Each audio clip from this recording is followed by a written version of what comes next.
Hello, welcome to Camera Chat, a weekly show where we talk to people from across the industry, across the world about videography, filmmaking, and everything to do with that. Today, it's my pleasure that we're going to be joined by David Mudre, who is a gaffer or lighting specialist from Virginia in America.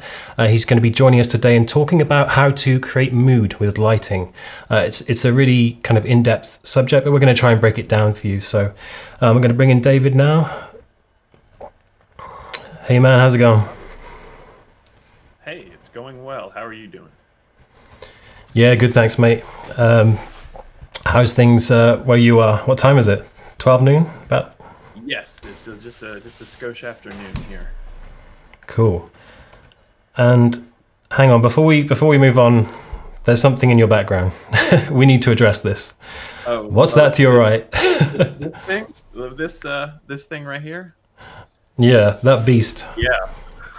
Oh my God. Yeah, that is the 600D Pro. This just got announced yesterday, and it just actually arrived yesterday. I had to chase down the UPS driver to get it, but it's going to be the main thing I'm testing and shooting a couple things with over the next few weeks. But I'm blown away with it so far, and I've only had it for less than a day. Yeah, it's currently at 8% output right now. That's 8%. Yeah, wow. I'm shooting my lens is at a 4, I believe, right now. So you're not even wide open? No, I'm at a 4 at I think 640 ISO. So yeah, it's I mean we'll do our 25% and then half power, and yeah. It's definitely a little hot on the back, on my back at full power there, but yeah. So kind of lights like that, you can kind of see how you can just really replicate the sun blasting through a window, right? Absolutely. I did some early light meter tests, just preliminary ones yesterday, and I'm getting over 100,000 lux at 1 meter. With the reflector, with the 50-degree reflector on it, which is approaching like what the sun in midday hitting your face is going to be. So you really can take these outside, especially with the Fresnel. When I get the Fresnel for it, when that comes out in a few weeks, that is going to kick up the output to 250,000 lux, which is just insane. Someone just said your audio is quite low, David. You're peaking at the right level for me, but it must be quite low for the audience.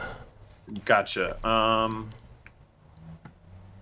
How's that? Is that any better? Yeah, I've just cranked you up on my end as well. It might be just because I'm a bit too loud, but Scott, let me know if that level's better for you. I've just turned David up, so he should be kind of around the same audio level. Cool. Hey, yeah, just hopefully that sounds better. I'm using the old standby. It's a Rode NTG2 from way back. Hey, that's still a solid mic, you know. Hey, I'm weird. I like the sound of the NTG2 more than the 3. That's everybody hates on the 2, but I like it. The 3 is like a baby one, wasn't it? They made it like quite short. Is that right? I think it had more integrated electronics and just it just sounds markedly different than a lot of the previous 2. But I think I might have been too loud, so I'm just cranking my volume right down. Oh, gotcha. I'm experimenting with a bit of compression and limiting at the moment, so it might have been that I've just gone overboard with that. Anyway, so today we're going to be talking about everything to do with creating mood with lighting. David's going to be breaking down 3 different projects, basically. So we're going to start with a more commercial project, kind of corporate commercial, bright sunlight kind of look, and what goes into that and kind of what mood that creates for the audience. We're then going to be moving on to a music video where it's kind of like a horror theme. It's got RGB lighting. David's going to be talking about color contrast, how to do it, and what kind of emotions, what kind of moods that gives to your audience. And we're going to be finishing with a short film that David shot during lockdown called Solitude, where he's going to be talking about kind of an extension of the second talking point, talking about how to push color into your shadows and what that does for the audience emotions and how it kind of lets you control the mood of the piece. So yeah, so David, we're going to start with corporate/commercial project. This is a bit closer to home for me because this is the kind of stuff that I do, but obviously a little bit more higher end. So yeah, I'm just going to play a sample and you can just maybe talk over it and just tell us what was going on during this. So yeah, sure thing. So we were shooting at this Volkswagen dealership, and they were in the middle of a rebrand. So we were shooting all of their rebrand content pretty much in one day. So if you'll notice, we have a bunch of background extras, as well as employees in the background who were still working because this was a working day. So we had to kind of be shooting around the employees. But we and a lot of the signage that you're seeing in the spot, those were not there. Those signs had other things in them. They weren't green screens. They were just replaced. I see that they were replaced later, but we were essentially shooting. It was about a 12-hour day, roughly. I think, if I'm remembering right. No, that's right. It was only a 10. We only had 8 to 10. Oh yeah, it was an 8 to 10 hour day, and I was late getting there because of inclement weather. But the good news was the inclement weather actually helped because we had consistent cloud cover the entire day, and the whole front facade of the Volkswagen dealership is just glass. So we had constant outside, whatever was outside light was going to be coming in, unless we run big, huge 20 by 40 black solids, but we didn't have those on the truck. So we kind of had to work with what we were given there. And so it's a very bright and kind of commercial look. A lot of the quality that you're seeing does come from the fact that they shot it on a really nice Fujinon lens that the production company had just recently gotten. So you notice how the quality of fall off of focus. We shot this, I think, right around a 4:5:6 split, maybe. But yeah, no, just the quality of the linearity of the lens too. It worked very well at some of the wider end. It's a 20 to 120. So you're not too much distortion even in the wide. So you really get that feeling of the room and how big and square everything really was. But so going about how to light this, it was a lot of looking at the weather. Oh yeah, there's the Fujinon. That's fantastic lens on the Scarlet body, and I'm not exactly sure which sensor is in there. I believe it's the Dragon sensor, but I might be wrong. Yeah, so how to approach making a gloomy kind of gray day look very bright and inviting and welcoming for potential customers. That's aligns with the tenets of the brand. I was called into this shoot kind of last minute. I wasn't actually the gaffer on this shoot, which is a fun little as we segue into this stuff. But I did a lot of the responsibilities of a gaffer while on this shoot because there was only 3 of us on camera and lighting team. So I was essentially best boy, electric, and I got to be dolly grip once later in the shoot. But me and the director of photography and the other grip there, my buddy, who's usually my key grip, Rob. It was a very collaborative effort on kind of how to go about shaping and creating this light. But the beauty is if you have a cloudy day and pretty consistent clouds, with not much movement,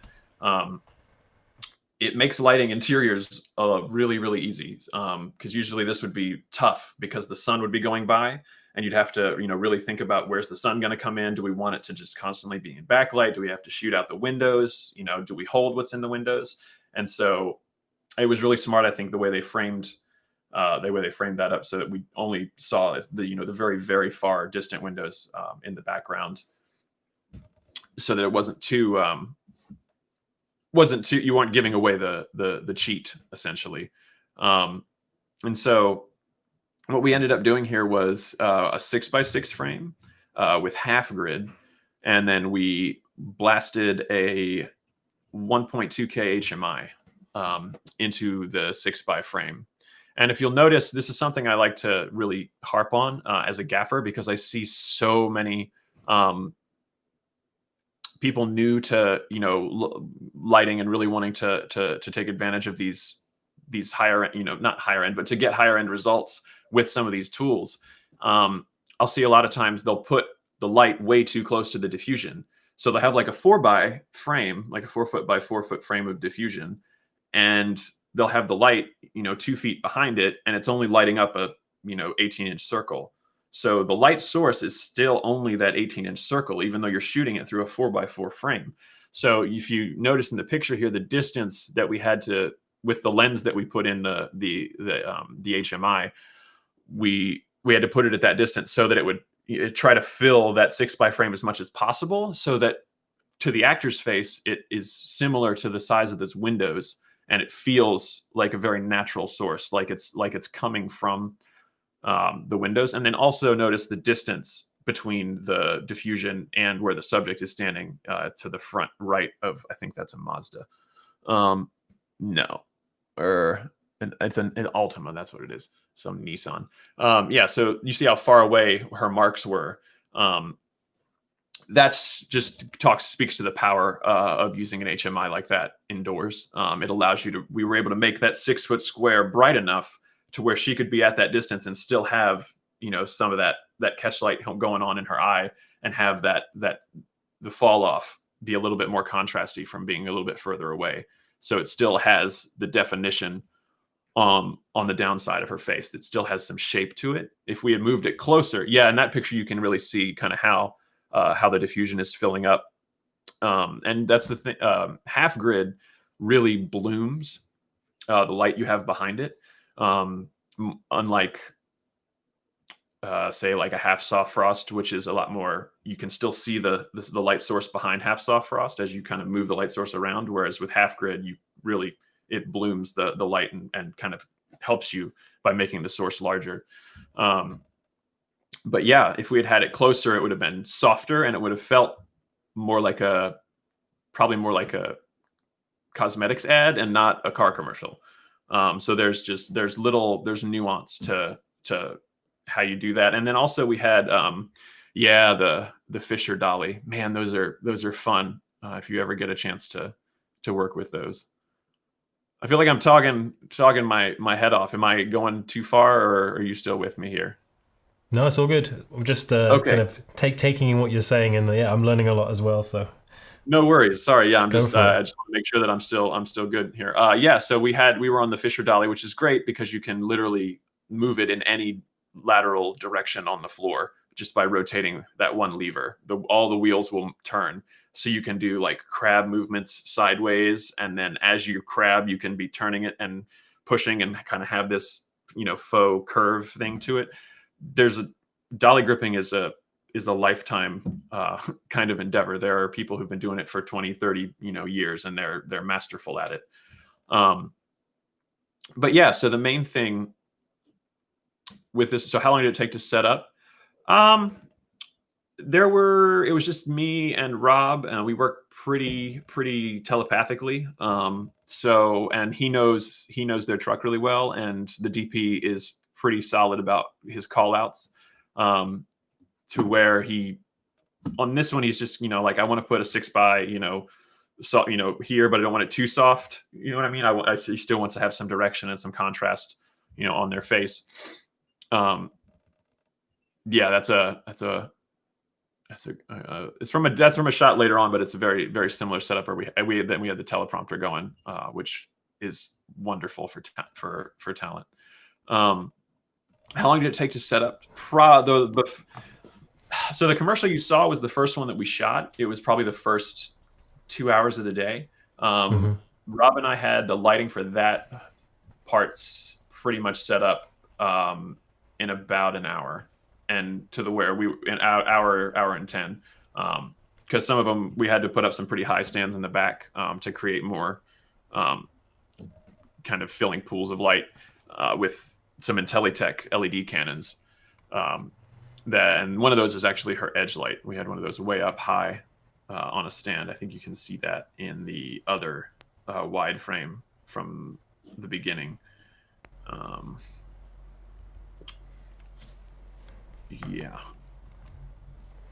Yeah, the one to the, it should be a picture right next to that one. It's just to the, that shows just to the left. Yeah, there you go. You can see the IntelliTech way up high there, and that took some finessing of kind of, you know, having to bring the stand all the way down, angle it, you know, a little bit, a few more degrees, and then run it all the way up, and be panning it lamp left and lamp right, and having him at camera telling me, you know, when it was hitting, you know, to get this beautiful kind of edge, kind of like I've got right now.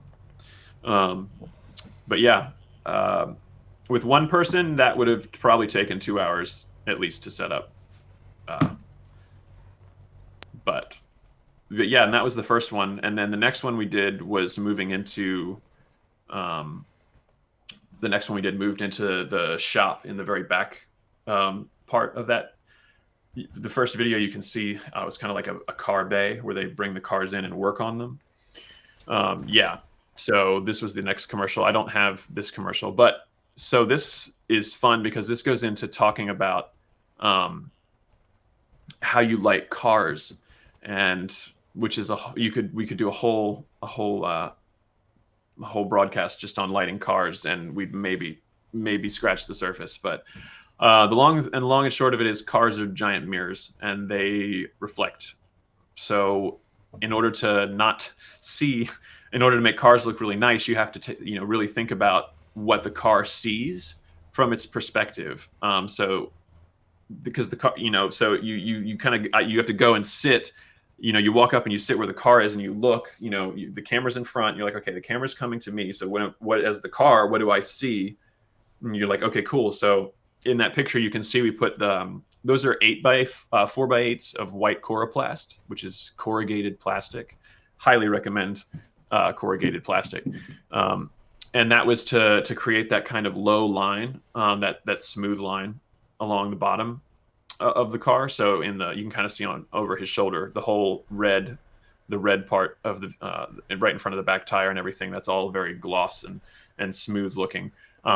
Because before that, there's just a bunch of tires piled up out of frame to the right, and the car, you could see kind of the light breaking up on the side of the Beetle where the tires were. How much brighter is the area light than the Aputure 600D?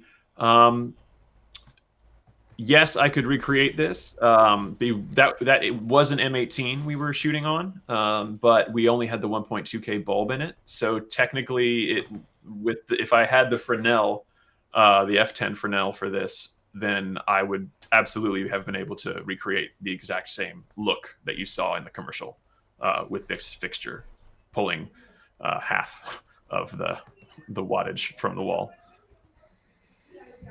Yeah, thanks for your question, David. That's really, really insightful. Yeah, and that's kind of leads on to my kind of question about the 600D before we go on. Yeah.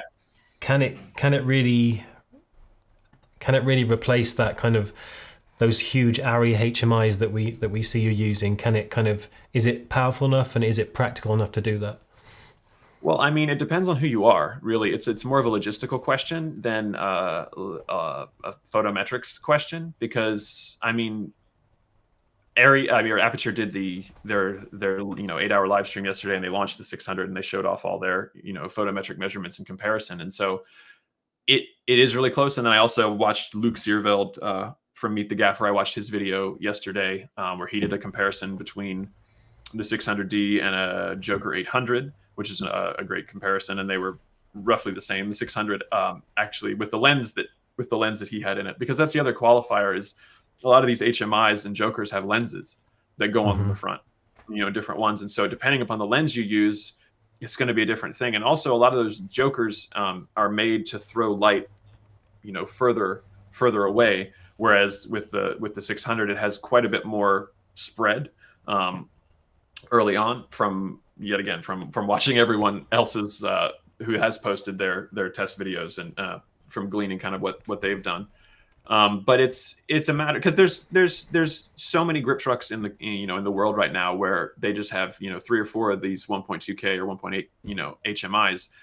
Is it going to replace, you know, take their place on the truck? Probably not, depending upon, you know, who the gaffer is and where in the life cycle of the light it is. But for someone who's building a truck, and who wants to really kind of offer a lot of versatility and output and high-end production value for lower cost, both monetarily and on the electricity side of things. It's a fantastic thing. Yes, this is what being a grip looks like. That's a thank you for showing that. That is what it looks like when everything is set and the next thing is set, and you're working to go load up and either put some stuff back in the truck or get stuff for the third setup after. But we had a little bit of some downtime. Yes, and that was I believe that's a 2-ton that we were working off of that day. Oh, and a special appearance by my dog in the background. Hello, Lando. Your dog's named Lando. Was that after the Star Wars character? Oh yes. Nice. Big fan. Yeah. So your dog and Star Wars. Yeah, I mean, it's definitely bright enough to do the things that often a gaffer would reach for an HMI to do. It's just a matter of when the person is reaching for something, what's in their truck. You know what I mean? Because I can do very similar things with an Arri 1.2K, or like or a Joker 1600, that I can do with an LED fixture. So it's a matter of what tool is going to work best for you at the time, and just the fact that this is now an option is, I think, really, really exciting. And I really can't wait to put it out a window and blast it in a window. Sorry, I was on mute. Yeah, and also there was another setup with the commercial, I believe. Yes. There's one with a blue car, but I think that's the same. Is that the same setup of the garage? No. I would go to the one of the two people that of her and the guy standing at the desk in the background, and there's some. It's the picture of the Panasonic monitor, and then the few pictures following that show the breakdown. Yeah. Mm-hmm. So this is one we shot. This is like in the corner of that bay, the car bay area. So it's his little, their little check-in desk. So we had to make it look nice and bright, where it's usually just fluorescent, tubes, one or two that are not really working. So if you want to go to the picture 2 to the right of that one, we used one more picture, I think. The one in between those two. No, you're good. The one that just shows behind everything. Oh, I got you. Yeah. Is that the one? No, not quite. Sorry. It's the one that's right in between the two pictures of the DP on the dolly you showed. At least in my layout. Oh, I think we've got a little bit of a different layout. Oh, sorry about that. Oh, it's because I collapsed my screen down. Yeah, it's just the wide behind in the portion looking at that corner desk where she's standing with the fella at the desk to the left. Okay, I don't think I have that on mine. Sorry. Oh, okay. I will. Let me see here. I will share my screen and do it that way. Application window. Let's do this one. All right. And while David's doing that, if you've got any questions for him about kind of anything to do with commercial, corporate, more of like a light, airy look, just drop them in the comments and he'll answer them.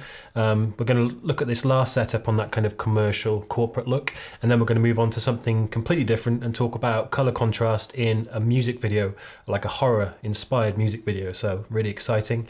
But yeah, if you've got any questions before we move on, drop them down below. And if you haven't already, drop the stream a like to let us know that you're enjoying it. And David, have you got the picture ready to show? Yeah, I think I'm trying to. No worries. Click application window and then click share. Did that. And where is everybody watching from today? I'm from London, obviously, and David is watching from Virginia. Where's everyone based? Scott, I think you've been on the stream before. I think you're down south coast of the UK, is that right? I think so, yeah. Thanks everybody that's liked the stream. Got a good number of likes. If you haven't already, just drop a like and make sure you subscribe, because we're going to be doing this live stream every week with a different topic and a different person from across the industry: sound, lighting, cameras, everything. David, how you doing over there? It should be good. It says I'm sharing.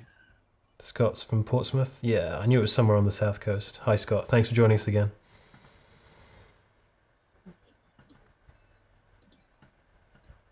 Yeah, it says I'm sharing the tab. Weird. Don't worry. Let's It's all right. Should We'll we- just move on. The main thing from it is that we also had a 575 watt HMI. So if you just want to go back to the frame of the monitor, I can kind of just break it down. So we had a 575 HMI because right behind to the left side of frame is a doorway and all that glass right there that you see. So it was a hallway and it was very dark. So I put the 575 at the end of that hallway and we blasted it down so that it would kind of have some ambient light coming from the outside of the left side of the frame. And then I put Kino Flow up above the left desk, just kind of slightly out of frame, pushing down, and then right above him standing there at the desk. It was a 2-bank 4-foot Kino. And then her key light is, yet again, it's that 1.2K HMI going through the 6x. But we kind of moved it around into the side. So it feels more like it's coming a little bit earlier in the day, like a little bit harder sunlight. And it was right by the garage door. So from the wide shot to the next one, it would feel like it was kind of coming in from the open garage door. And then we hung a bunch of sound blankets. That was the main thing I wanted you to see in the wide picture. It's just we had just out of frame to the left there was 2 pieces of Duvetine. It was for negative fill, but it was also to serve as to help sound, because we were, like I said, the ceilings in the bay were probably 25, 30 feet.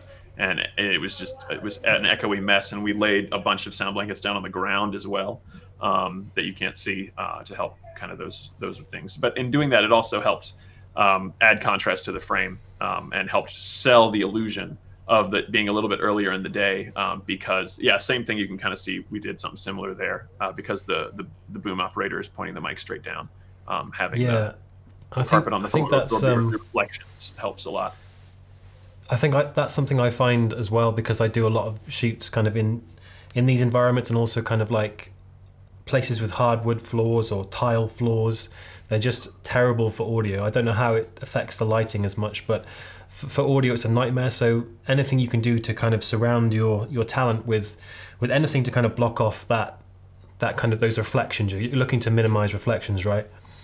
No, absolutely. And then sometimes you're looking to add reflections, and that's a lot of things that a lot of times people think uplighting is always bad, or it always means like a character is sinister or evil. But if you watch, go back and watch some of your favorite movies, you'll see, look for the catchlights in their eyes. You'll see that they're using lower bounces to kind of fill in up under an actor's chin a little bit, or just enough to give them that little bit in their eye to help separate them, or to give a little bit more of an emotion, because a catchlight in this part of my eye means something completely different than if it's this one plus one in the bottom. And it depends on where the camera is too. But just look next time, when they cut to a close-up, a lot of times you'll be able to see, they're skipping a bounce off the floor. Because a lot of times it's like, behind me, the sun comes in and bounces off the floor. And in like say you're in like a log cabin or something, the wood on the floor is, because light takes on the color of what it bounces off of. So, I mean, if you're bouncing light off of a wood floor, it's going to be bouncing up and be slightly warmer than the light coming in the window. So it gives you some color contrast there. But yeah, it's a matter of taking control of it and being like, I'm doing it on purpose. That's essentially, the main thing is understanding that it's your job to control all the light in the space, and really thinking about what that means, because light is bouncing off of everything. If you can see it, it means light's bouncing off of it. So, did we use polarizers on the lenses? Oh, man, let me look through my photos again and double check. That is a great question. I don't know the answer to that because we were in the teleprompter most of the time. But I believe he did have a polarizer on it. That's a great addition because that also helps with the shot with shooting cars because it helps manage the the reflections coming off the car, and you can really kind of dial in if you want more of something or if you want less of something. Um, Also helpful for when you're shooting a dialogue scene through a front windshield. Always shoot that with a polarizer because you can make the windshield more transparent because you're taking the glare away. Yeah, I mean, I always pack a polarizer in my bag for that reason because, I mean, now, like since lockdown, like I'm not really traveling as much, but when I was before, I was shooting in a lot of kind of office spaces where it's really trendy to put glass everywhere, but it just makes it a nightmare if you've got kind of your lights shining at somebody because like you're going to catch that in the reflection. So having a polarizer in your bag is like essential if you do anything kind of corporate, commercial, but I guess it also helps when you're doing kind of more narrative short film stuff as well, right, David? Yeah, absolutely. And it also is helpful for when you're shooting actors who have darker skin tones. Because the way that subsurface scattering works with darker skin, you can adjust the polarization and really kind of get a similar. And if you're bouncing light off of a bigger source, which is um, a way that Ava do. Let me make sure I'm not pronouncing. Ava DuVernay, the director. No. Shoot. He scared me there. Is your dog okay? Yeah, he's fine. Oh goodness gracious. Ava Berkovsky, the cinematographer from Insecure on HBO, uses a lot of bounced light, and so being able to have a polarizer really just helps. You can get that similar effect as to the way that how things look on skin because you're adjusting essentially how much of the reflected light you want to see. And that can be useful in a narrative situation because I mean you really can change the emotional response to a character depending upon how their skin looks or feels. A great example of that would be the movie Neon Demon, which is stunning cinematography. That's Nicholas Winding Refn, isn't it? It is The director, the one that did Drive. I think so. I know it was Natasha Breyer did the cinematography, which is amazing. I absolutely love the cinematography in that was film. really kind of heavy RGB, kind of saturated look, right? Yes, that was Winding Refn. You're right. Yeah, they used a lot of the digital Sputnik lights on that. Same lights that Greg Fraser used on Rogue One, and a lot of what they use on The Mandalorian, actually. So that's a neat segue into our next piece. We're going to be talking about like a music video, and like I said, it's a horror-inspired music video. So David mentioned that it's kind of got reference from kind of old horror films like Halloween and things like that. I'm just going to play you a quick highlight reel of the music video, and David, if you can just tell us what's going on and kind of what mood the director and the DP wanted you to achieve through the lighting.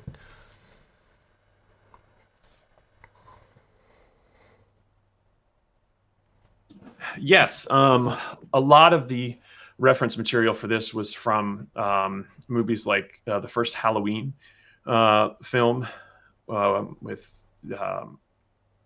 and then also a lot of the other references were from American Horror Story, the season that happens at the campground in the 80s. I haven't completely finished that season. But the majority of the reference photos that the DP sent over were from some modern horror that was period, and then also some actual stuff that was done in the late 70s and early 80s, and then some Nightmare on Elm Street as well. Just a lot of that harsher kind of general kind of uncomfortable sort of lighting to where the things that are dark are really dark, or the moon just is that blue color, or the way that the way of the way that the chromatic aberration looks on the edge of those lenses that they were using at the time. And so we were just kind of trying to, we used modern lenses and modern, we shot it on the Mira, but wanting to use light and color to kind of give it that, infuse it with that same kind of energy that was in those early horror films.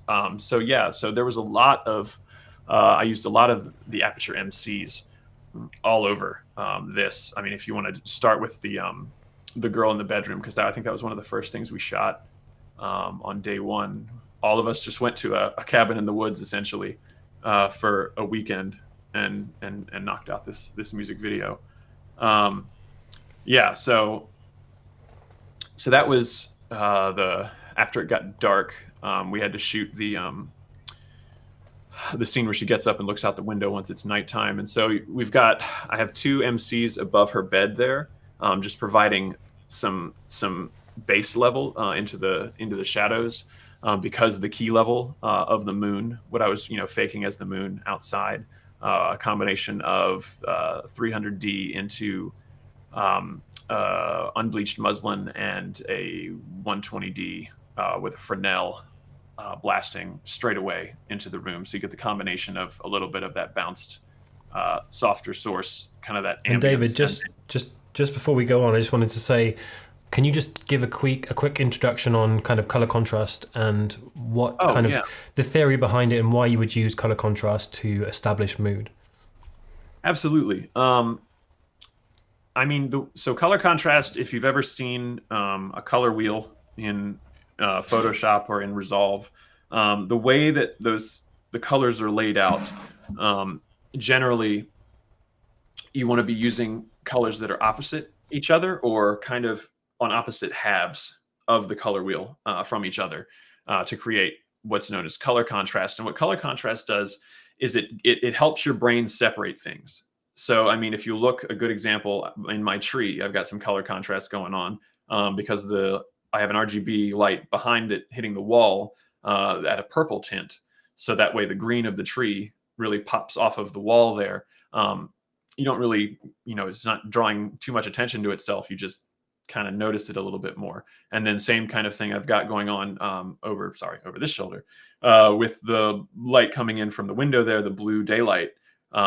And then I have my key light, which is 3 quasar bulbs, quasar R38 bulbs, and they're 2000 Kelvin. So then they're bouncing into this my corner of my ceiling here. And then I have 2 Aputure MCs at 3200 going into the wall right in front of me as my fill light.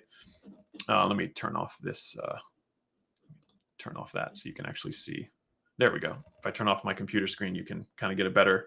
So the warmth on my face is contrasted by the blue, behind me. So it helps pull me kind of out of the background. And then also I'm using contrast in the lamp in the corner over there. I set that to kind of a tungsten color as well to contrast the blue window that it's sitting right next to you. Because if I made it, if I were to make that light, say daylight, it wouldn't, I don't know, it just wouldn't have quite the same feel to it. So I can go in here and I can make it cool white or like blue. Yeah. And it just kind of blends. It just kind of sits. Yeah. We'll go back to cool white. It just kind of sits there. It doesn't really, by having it be this warmer white, it really helps kind of square up the entirety of the frame as well, because it kind of it gives it a stopping point. And the reason, and you want to do this, so it not only separates parts of things out, but by doing that, every color has an emotional kind of quality to it.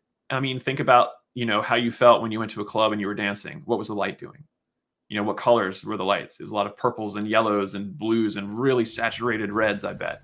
As opposed to when you woke up at, 7 a.m. and the sun is, blasting into your room. And there's this orange, the orange early sun is hitting the wall. But then as the sun comes up, the sky starts to, the blue from the sky starts to permeate the room. So you have these orange light, from the sun hitting the wall, and you've got the blue skylight kind of ambience from the day just filling your room. What does that make you feel like? So it's taking that into consideration and really thinking about what, in the world of what you're shooting, what color would things be? And then if that doesn't get you there, cool, well, where's the character at? And how can I take the colors that I'm using, or how much color contrast I'm using, to then relate that back to where the character's emotional point in that, at that point in the story, or whatever thing you're telling. Cool. So we've got a question from Scott. Scott says, how do you achieve color on a professional shoot? Is it all gels, or do you use RGB lights? Well, it depends on whose truck I'm working off of. So an example would be in the commercial shoot. That was one where I just got the call, and I just get in my car and I drive down and show up, because the grip truck and gear and lights are all already there. And a lot of times they have piles and piles of expendables and different kinds of gels and whatnot. And I also I have my own collection of gels, and you start to figure them out, and which ones you like and which ones you don't. But I mean, it depends on the shoot, really. I mean, I still use gels, and I use gels and RGB together. And I'll just still gel my RGB lights also, because there's a discussion on Spectrum. There's some great videos from Quasar. Definitely check those out if you want to learn more about why you should still gel your RGB fixtures. But yeah, it depends. But it's cool now with tools like the Nova, because it has those modes where you can put it at either daylight or tungsten, and then put a CTB on it, or a half CTB, or a Roscoe 38 blue-green gel. So, or I think R38's red, I think. So I don't know gel numbers, but so for the most part, I am using RGB lights on my stuff. I specifically invested in the Aputure series of lights, because they are RGB with 2 extra white chips, and they use the RGB chips to bring those white points as close to the Planckian curve as possible. So you get really beautiful skin tones and really beautiful color fidelity all the way across the thing. But back to what I was saying, is that idea of being on a bigger set where we may have my truck with my friend Rob's truck, and he has HMIs and tungsten, and being able to have him put something up, and if I need to match it, now I can, and it's really simple to do that, which is another reason I really love the LED lights. Thanks for your question, David. So let's go back into, we were looking at the setup where there was the girl about to look out the window, and she's in a bedroom, and you can just see it here. Yeah. Do you want to just tell us a little bit about what were you thinking about? What was the director thinking about? What kind of mood were you trying to create, and why did you make the decision to choose the blue and the orange? Yeah, so this is a scene where this is setting up something that happens later. So we're trying to use this to build a beat, an expectation, and then a release, and then an expectation, and then a release. So I think this is one of the first times we're doing that. And so he wanted it to feel, like nighttime and horror, but not quite ominous. You know what I mean? He didn't want it to be super dark in the shadows, as far as the ratio from light to shadow. It's a little, you can't really tell in the actual video. I think the shadows are a little brighter than what it looks like here. But yeah, and that was on the right side of the room. I hung a bunch of negative fill, so that we would keep the directionality of that light, because that was one thing he wanted all the light to just be coming from outside for the most part. All that, the blue. He didn't want much of that warm, wood kind of, feel of bouncing and just making the room feel a little bit more flat. He really wanted the contrast to be higher, but not quite, yet again, not quite as high as when we get into the more scary, quote unquote, stuff a little later. So you mentioned you had the bluish kind of moonlight coming through, and you also had 2 Aputure MCs just above her bed. Why did you need that extra punch of those blue MCs above? What weren't you getting from the outside light? It wasn't quite reaching all the way into that part of the frame over there on the right half of her bed and everything. On the false color monitor, which shows you the light levels in really easy to see way. We were losing some parts of the shadows, so the MCs were there just to help extend that ambient moonlight into the rest of the room and kind of give you that bluish tinge to the feeling there. Yeah, and next we've got a scene where there's kind of like a group of people in a living room, and Yeah. you've got a few things going on. So you've got kind of blue lighting coming in from the window, you've got warm light from the lamps, and you've also got like a motivated light from a TV. Is that right? Yeah. So we had, I'd actually start with the wide on this one if you can, because this is a good example of when you get to bigger projects and kind of a higher level of working, and you need more space and you're really, you're having a lot of movement with the characters in a scene. You don't really light characters so much as you light a space, and based off of where the characters are going to be. So that like with the blocking, they're going to go here. So then the shot's going to look like this. So the light needs to be doing that in that part of the room, but you have to make it look like it's just naturally occurring in the room. So what we did here, do you have yeah. So outside the window, I am blasting 120D into a massive 12-foot white unbleached muslin outside on the porch. And that's coming in all on the left side of frame and then kissing the windowsills. You see just right going towards the corner there, right by the wood stove. And then above them, I've got, luckily this cabin was amazing. It had that second kind of lofted area. So I had my key grip go up there and put two, those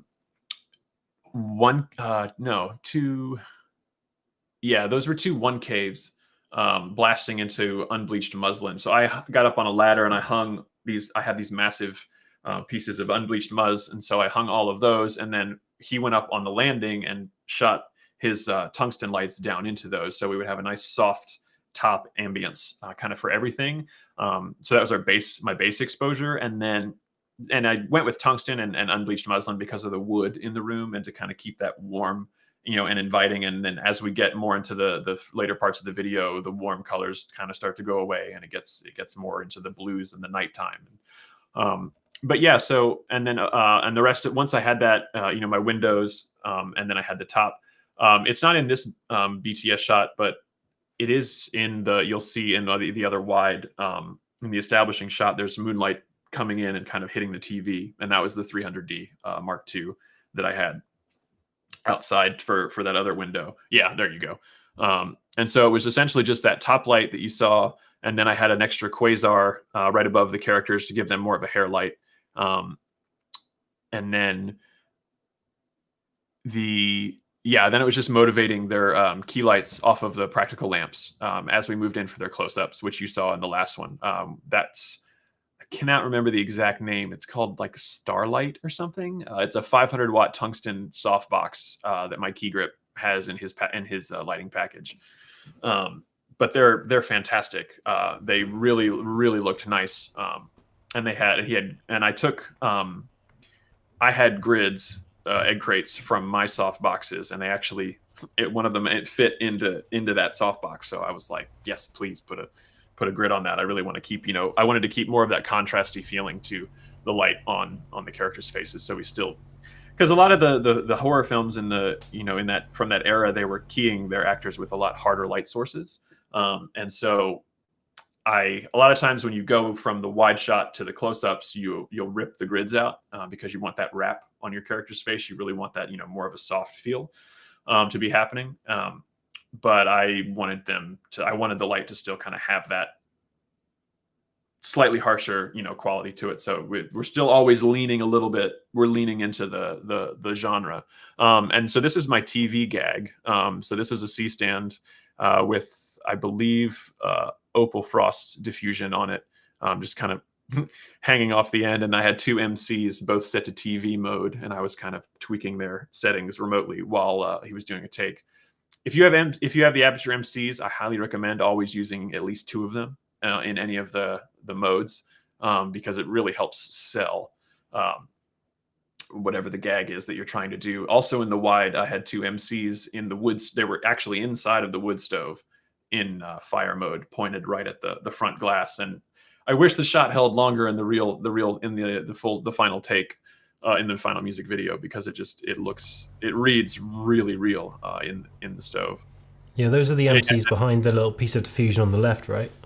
Yeah, those are MCs that are lighting up that piece of diffusion. And then I had swapped out all the lights, all the bulbs in every practical were my bulbs, and I had wireless control of those also. And they were full RGB. So before we go on, let's just answer some questions that have come up. So yeah. Sophie says, do you use colored reflectors to change the hue of the light in a scene?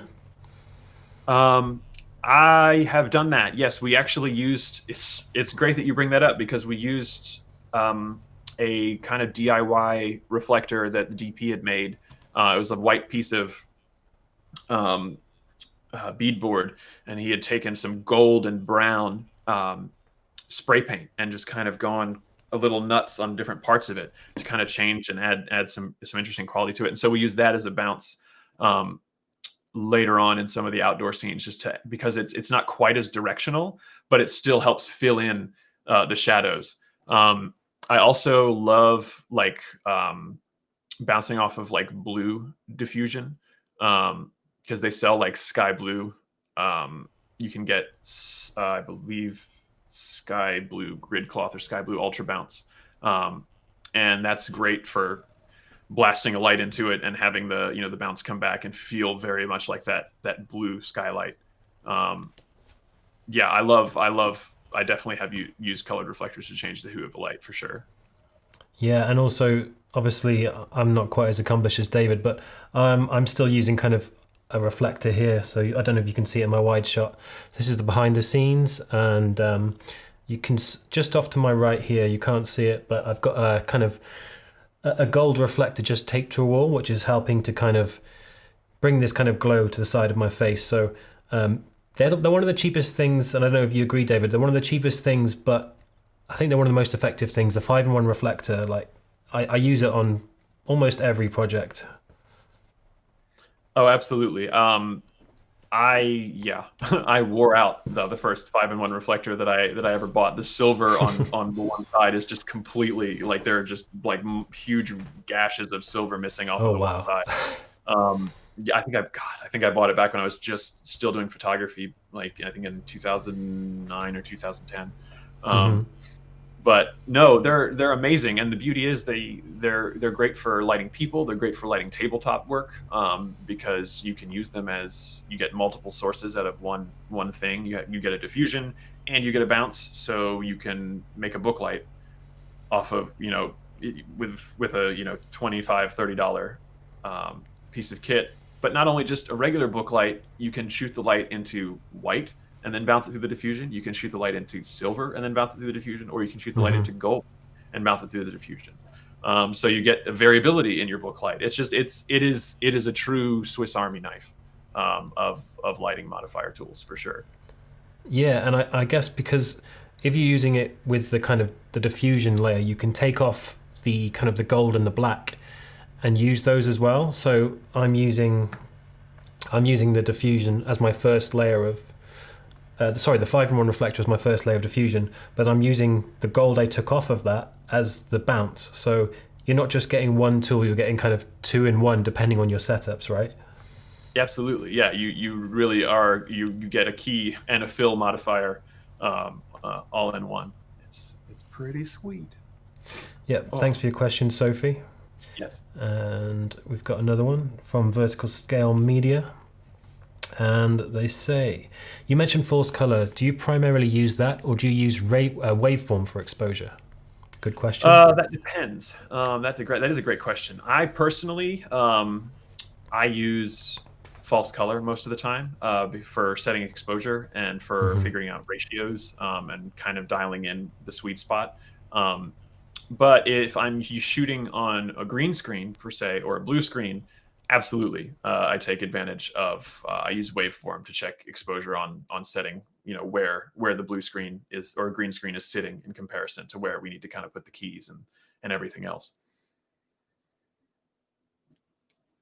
Yeah, I also use false color. I just find that it's a lot more accurate, and most of the time when I'm exposing, I'm exposing people. So I do a lot of interviews, a lot of kind of lifestyle things where I'm filming predominantly people, and basically all I'm looking for is that the highlights are not blowing out unless I want them to, and that the skin tones are sitting in that they kind of appear a light grey on the false color.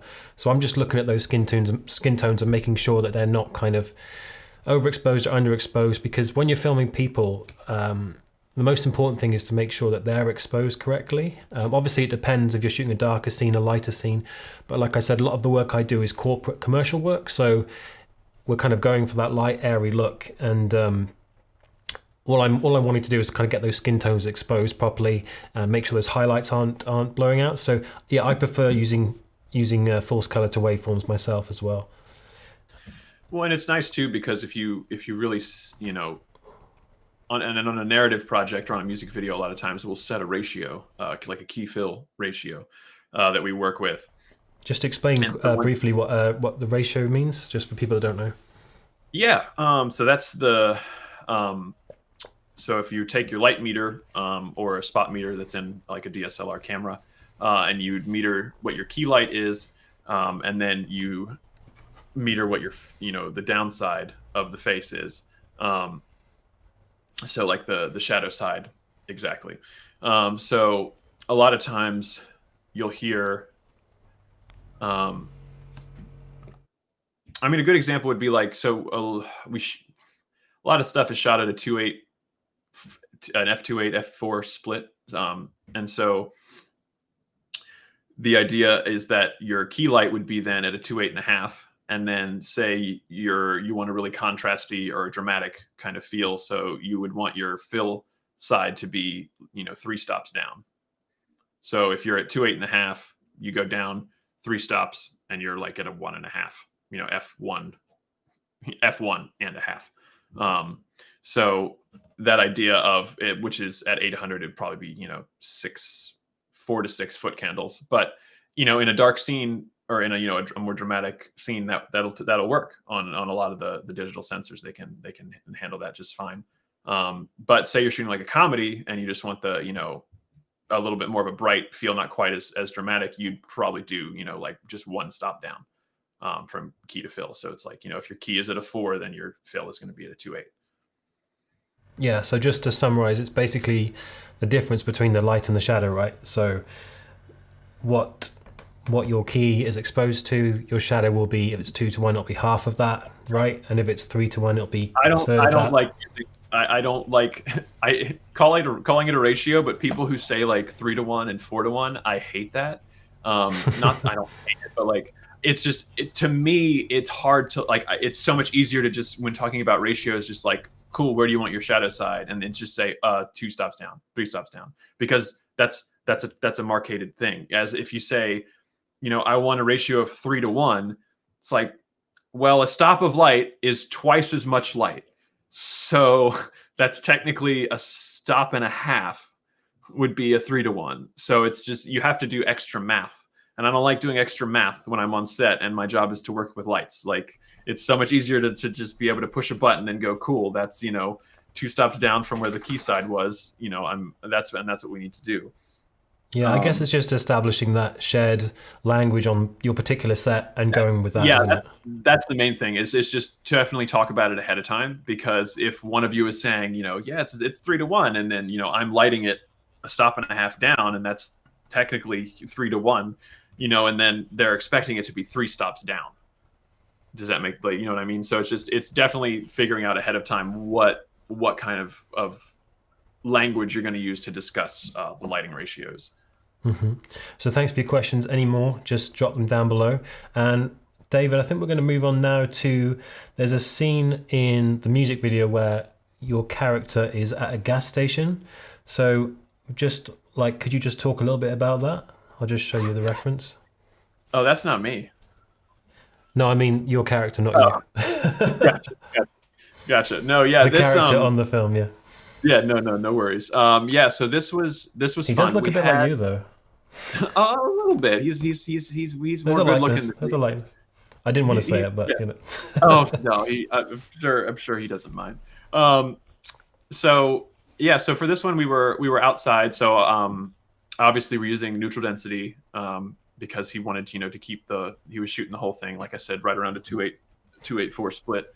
Um, and so we had to work quickly because we only had about 2 hours at this location. It was right in front of an abandoned gas station that was attached to a restaurant in the middle of like mountainous West Virginia. So like the restaurant was still a thing, but like the gas station had closed down years ago, but they were attached. The two buildings were still attached. So we were just like kind of using the old dilapidated pump area. Yeah.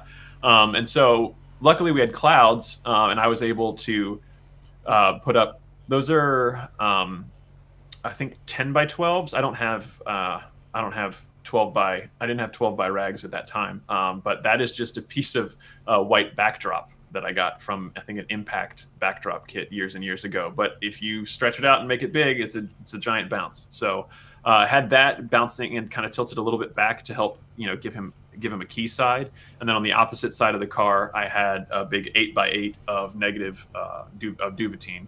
And that was to add some shadow side. So for this, it's essentially filling in for him. And then if you'll also notice, he has kind of some light on his hair on the frame on the left side of frame. Yeah, right there. That is from the 300D Mark II. I had that on batteries behind the left corner of the car, up pretty high, kind of blasting at full power through half CTS. Color temperature straw. It's a warming gel that has a little bit more yellow than red, as color temperature orange has a little bit more red in it. Color temperature straw has a little bit more yellow. So I liked that, and you can see more of that backlight in the shot of them getting out of the car and of the girls on the other side of the van. But it's still played on the side of his head a little bit over there. So, I mean, if you have clouds and you need to kind of put a little bit of a kiss on somebody, the 300 is, with the Fresnel on it, it can do it. And I had it on batteries as well, so that we could, like I said, we had to move really, really quickly and shoot all of that stuff in very little amount of time. Cool. Yeah, and now there's a really cool shot that I think you told me was inspired by Halloween. But yeah. I just want you to talk a little bit about it because we've got kind of this really saturated blue moonlight coming through with some lovely leading lines. I just want to get you to break it down a little bit. Yeah, so this is the in-camera one. You can kind of, before the grade, this actually helps me talk about it because it's ungraded, so you can kind of see more of where I'm cheating. Because I knew how he could push things in post. So a lot of the earlier parts of the video, the moonlight outside was just daylight balanced LED fixtures. You know what I mean? So it was right around 5,800, 6,000 Kelvin, and he would rate the camera at 4,000 Kelvin or 3,800 Kelvin, so that the light, that moonlight was just slightly tinted blue. And then kind of as we went along, as we went further and further into the video and things got more horrific, I just started adding more blue gel to them to increase the stylization and increase the kind of urgency and that just so we've got one light shooting into a 4x4 of beadboard, and that was with a blue gel. I think just it was a full and a half, I think, CTB. And because he had the camera rated at 2,500, it was going super blue. And then the other one that was just the 120D pointed, or sorry, the 300D pointed straight in to get those hard lines on the wall. That was, I believe, just a full CTB, just to not harass her skin tones with quite so much blue, so that they could kind of pull that out if they needed later, or make it more blue if they wanted. because once you bake that, once you bake that into the sensor, it's a lot harder to undo that. Yeah, and can you talk briefly, because for people that don't know, there's kind of two ways you can go about adding color contrast to your look, to your footage. So the first one is like what David's talking about, and you kind of set up the shot really intentionally. You go in with lights with like a blue and an orange or some other two contrasting colors, and you're really intentional. And then there's just kind of like some finishing to do in the editing and the color grading. But the second way you can do it is kind of shooting it in a more neutral way, and then in color grading adding that. And I was wondering, David, if you could just talk to us about the benefits of kind of getting it right in camera, so using RGB color lights on set on the day rather than kind of trying to do it in post. Well, I think the main thing it helps with is communication wise on set, because you can really see it, and with a lot of directors, and if you're working on music videos, a lot of times you're working with the artist. So being able to have something that more closely resembles the finished product on the set monitor, so that they can see it, is going to like help them to trust you more, first of all, and then also it's going to help with the discussion, because you're going to say, is that too blue? You know what I mean? As opposed to then having to work that out at a later time. And not being able to have that discussion while you're both standing next to each other. You know what I mean? If you're looking at different monitors and you're on the phone, it's like, hey, is that blue enough? Well, you're looking at two different monitors. So doing it on the day, and kind of, building it into pre-production, and really thinking about establishing a working color palette for your lighting and for production design. And that's a whole other, it's a whole other discussion, is the wonderful thing that is production design, and how much production design went into this music video specifically. But yeah, it's nice because, like I said, just being able to be on set in the moment and change it in 2 or 3 minutes, as opposed to having to rotoscope and feather and maybe spend possibly 2 hours doing it later. I think it's always better to try to get it in camera as close to the finished product as possible. And also in the digital world, you know what I mean? It's as once the DP, my life goal is to eventually be a director of photography. And so it's that, that idea of you hand it off, down the line to the editor, and then, and so it's what's going to happen to, the color and the, all that work that you've put in with the director to establish those, moods and those feelings and those color contrasts. And it's, making sure that what you've kind of intentionally put there stays there. Because in the film days, I mean, what the DP was the keeper of the magic. They would look into the camera that made all this noise, and then they'd be like, yeah, either we got it or we didn't. And then everyone else would have to find out whether that was true the next day at dailies. But it's a way that you can keep more like authorship over your imagery when you take the extra time to decide, hey, I'm going to do it this way, or we're going to put some of this color into the shadows, or we're going to have this kind of cue during this moment in order to elicit this response. And also, I guess there is some negatives that come with doing it in post. So even if you're masking really well, you're rotoscoping, or you're making a color selection, there's often kind of artifacts. So kind of the places that the colors meet often will look a bit weird. If there's a lot of gradients and you're not using kind of anything above 10-bit, then that kind of looks a bit weird. So there's that to consider as well, right? Oh, absolutely. I mean, it all depends on the codec and your starting material. Because I mean, hopefully on set you'll be using as best calibrated monitor, as close to a shooting monitor as you can, and preferably you're shooting with some kind of LUT, some kind of look that you've created ahead of time that's loaded into the monitor, or that's loaded into the camera. So, and like that's what I'm lighting to. You know what I mean? I'm not lighting to a log image. You know what I mean? We do these discussions ahead of time, and we get it as like I said, as close to on the day, so that way when he's looking at the monitor, like I'm looking at a contrasty image, so I can understand, oh, I need to pop some more fill light in because we're losing that part of the shadows. And it's just, if you're starting, and on the Amira he was shooting in ProRes, so I mean you can do a lot with ProRes, Not quite as much as you can do with RAW, but it's also a matter of, what's the post-production budget? How much do we have to spend on, finishing for this?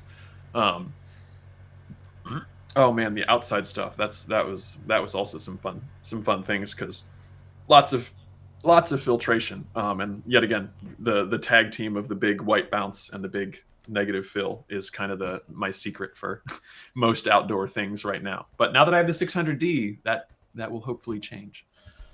Yeah, there you go. You can see the joy of the big bounce and the meat bags that are holding the stands in place.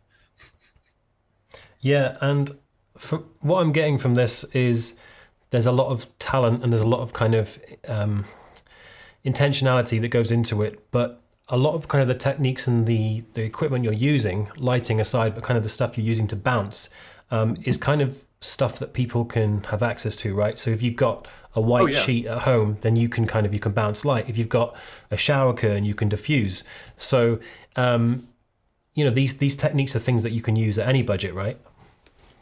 I have used my medium frost shower curtain on nearly every gig that I have shot or that I have lit in the last probably at least 3 years. I love my shower curtain. It is I got it at Walmart for $8, and it produces results that are very, very similar to what you get from half soft frost, and it's, like I said, for the cost, I mean, you could build it into a set and know that it's going to get destroyed and not really be, upset about it also. Or it's great for, like, say, you wanted to frost that window. You could hang the shower curtain outside the window, and you just get, you get that soft kind of feeling coming in. And you can also point a camera at it and get that kind of blurry kind of look to things outside. It's just, and then the white sheets, or the white bounce there. Like I said, that was from an old backdrop kit that I got from B&H probably 8-9 years ago, and it was like $80. But it came with a huge white piece of fabric, and I literally have a Pelican case on my truck that's nothing but just random diffusion that I've collected over the years, like old like brown polyester shower curtains that I got from like thrift stores, and weird lacy curtains from my grandmother's house, and just a whole myriad of different materials that you can shoot light through, bounce light off of, use to create patterns. You don't need really expensive, tools to create really impactful imagery. Yeah, and I guess, like, when I'm going to spaces as well, like recently I did a shoot at a home. It was with a family. It was kind of like a lifestyle commercial look. And I went into the space. I did a scout day before I did the actual shoot, which I'd always recommend if you can. And I went into the space, and I just saw that basically the whole place was filled with kind of, the walls were painted white, the ceiling was white, and there was these really nice kind of skylights coming from above. So I was thinking, okay, this gives me a lot of things I can motivate light off. And if you've got kind of a white ceiling, white walls, you can bounce light off that, and it creates a very soft result.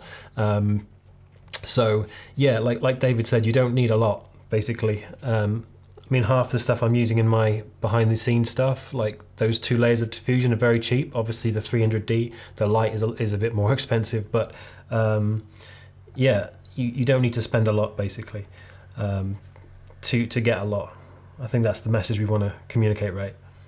No, absolutely.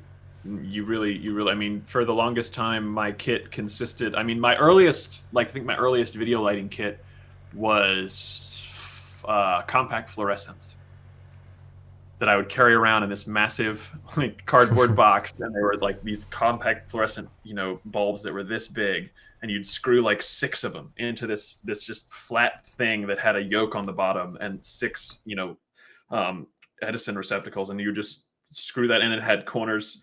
You could put a soft box on it, and the light was just green and terrible, but it was something, you know what I mean? And so, and and I got it. I think I got it on Craigslist. Someone was getting rid of them in a garage, and I just drove 2 counties over and bought them from this guy for like $80, and he gave me a one that held 6 bulbs and then one that held 12 bulbs, and he gave me a soft box for each one, and those got me through the latter half of college, and shooting early. I used them on a lot of music videos and a lot of commercial stuff as well. I'm on mute. Yeah, absolutely. So yeah, just to wrap it up, you don't need to spend a lot to start modifying light. You can use kind of, like David said, when he started, he wasn't using lights that were terribly accurate. They had kind of magenta, green tinges to them, which is often what you'll find on cheap LED sources. But really, when you're starting to experiment with light, that's not what you should be worrying about. You should be worrying about, learning how light works and learning how light interacts with different surfaces and how you can use those surfaces to shape your result. Right, David? Yes. Yes, I had something for that, but it just cool. left. Yeah. So that's the music video. I think we're going to move on to the final project. Yeah. Do you just want to do a little explainer for this one? Because this is a short film that David shot himself at home, and it's got quite a nice kind of, it's very topical for 2020. So do you want to just kind of go over what your motivation was behind it and what's it all about? Yeah. So I had been in quarantine for quite a while. Well, and so I was living with my parents for at the time, and it was just getting to be very, very, very heavy, just kind of with the state of everything, and having my fiance at the time working in the ICU is really tough.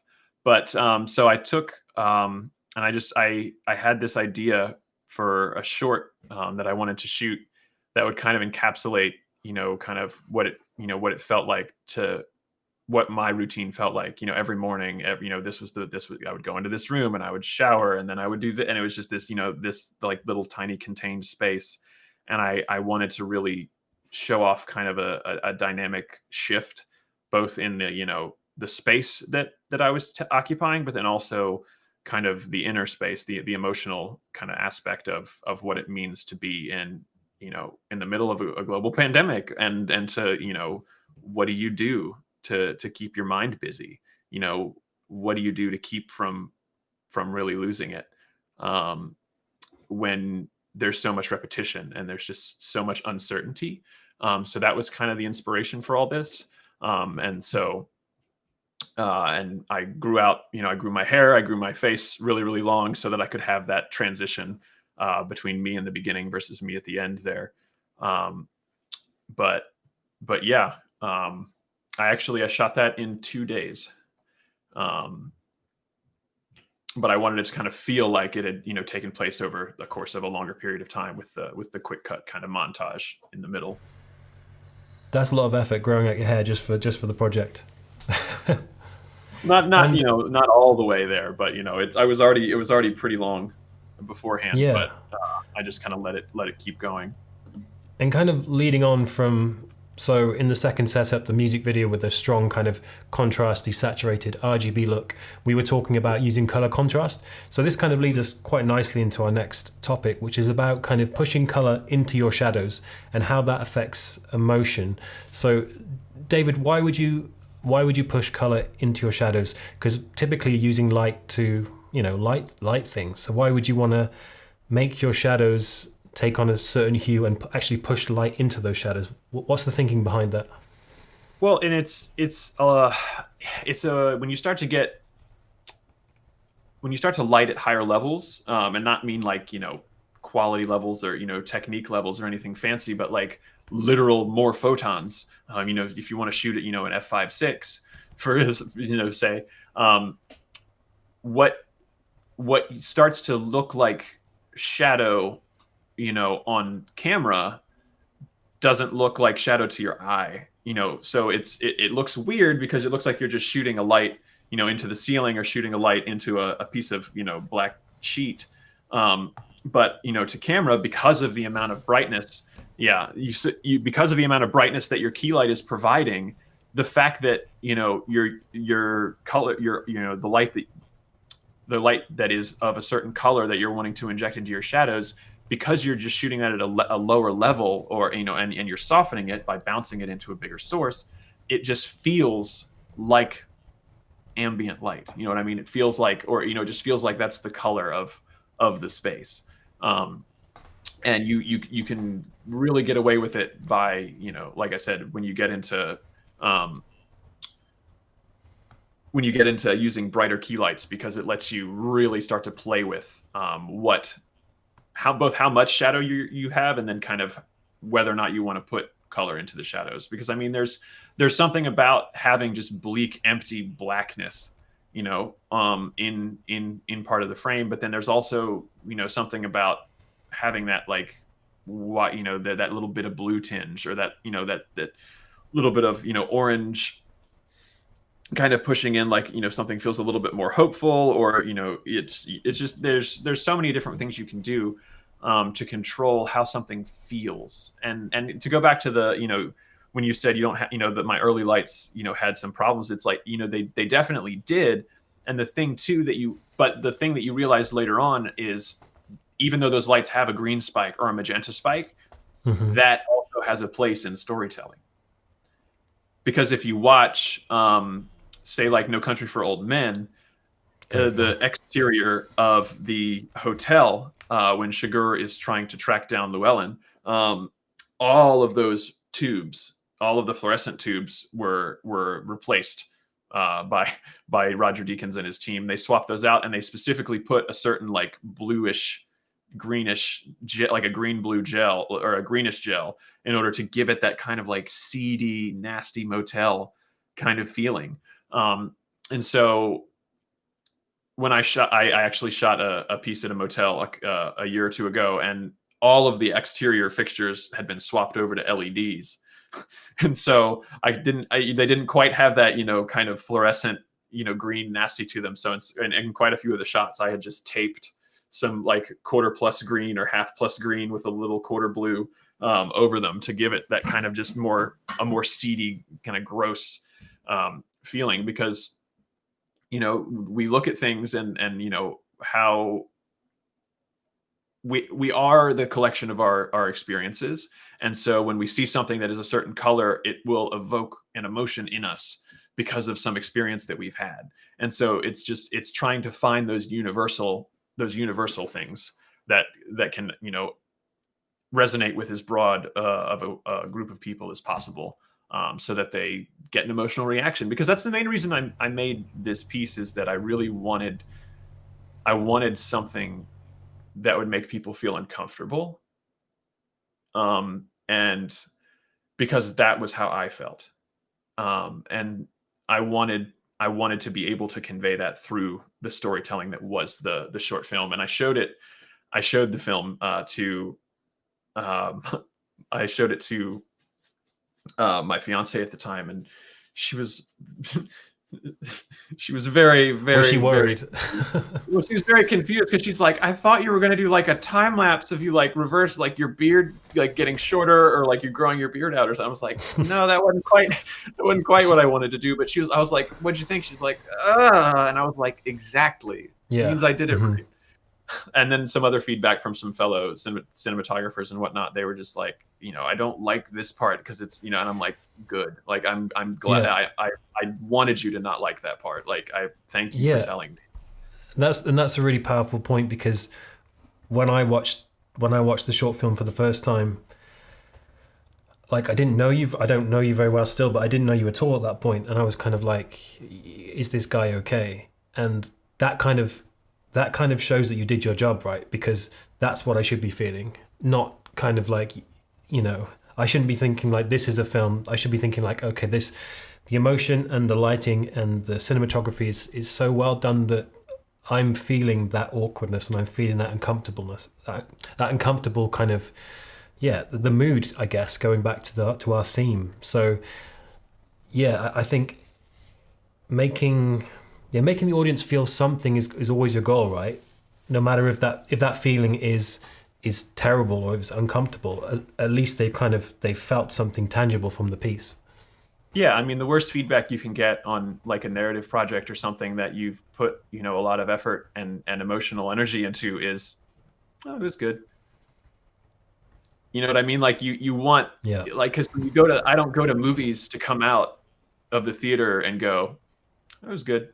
You know what I mean? Like I go to Hmm. be like transported. We go to taken to another place, to be put in someone else's shoes, to experience someone else's story, and that's the magic of it to me. You know what I mean? That's what cinematography is. You know what I mean? That's what it's taking and using the camera as a storytelling implement in order to Hmm. make people feel something. Yeah, and we'll go back to kind of talking about the light and the shadows briefly, but you've just kind of brought to Yeah. mind. Have you watched any of Steve McQueen, the director? He did a series of short films called Small Axe. Have you seen any of them? I have not seen any of them. No.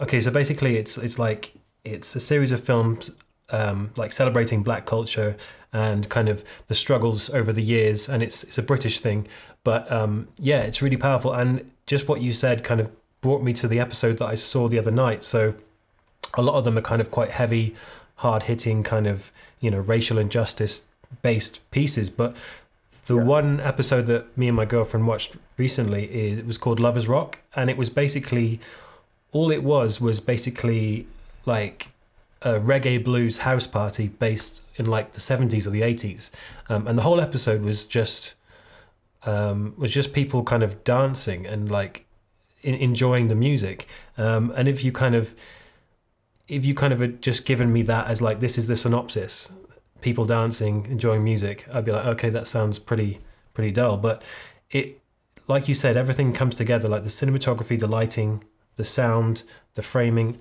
everything comes together, and I kind of got that warm feeling from it, that feeling of kind of community and togetherness that the characters were feeling. So Yeah. the fact that it was an hour and a half of people just dancing didn't really matter anymore. What mattered was the fact that I was getting the emotion that Steve McQueen wanted me to feel. Right? Exactly. No, exactly. And I think I mean, that's why we make movies, is to share things and to share feelings and to share emotions, and to have that empathy with these characters, and whether or not they're fantastical or a simple drama that takes place in a house, or is Hmm. between two or three people. Like there's we can find parts of ourselves in that, and in the humanity of it. And I think especially now there's been so many more shows that are really focusing on the humanity aspect of film, like in filmmaking, and putting a big emphasis on showcasing the experiences and the perspectives of people that we don't often get to hear from, but Hmm. that still resonate with us as equally as, or even more so sometimes, than the stories that we have been told. Yeah, and I think that kind of speaks to generally the way I kind of feel about a lot of TV and film at the moment. Like, I think because of like the budgets being put into streaming now, and we're so used to decent, like a lot of decent content, but it's not until you experience something really good and you get that kind of emotional response that you realize that kind of exceptional stuff is actually quite rare. It's just we've got so used to seeing kind of like these really well produced Netflix and Amazon Prime series that we're kind of used to decent, a good standard of stuff. But when you see those next level things where people are really clicking with the cinematography, the lighting, the sound, then it makes you realize those things are still quite rare. Oh, can't hear you, David. Yeah, it's the difference between good and great. It's that Yeah. little bit of extra that it takes to go from good to great. And in my experience, a lot of that is the team of people that you have around you, and how much work you've put in ahead of time to be prepared for what you're all there to do, and the director's capability to bring everyone around this idea of what the goal is and what the story is that you're trying that we're all working together to try to tell. Yeah, so let's go back to talking about pushing light into the shadows, and take a look at some of the frames from, because there's a sequence in the film. I'll just play it back now just for the audience can get some context. But it's basically you staring at the mirror and kind of different colors of light flashing in quick succession. Oh.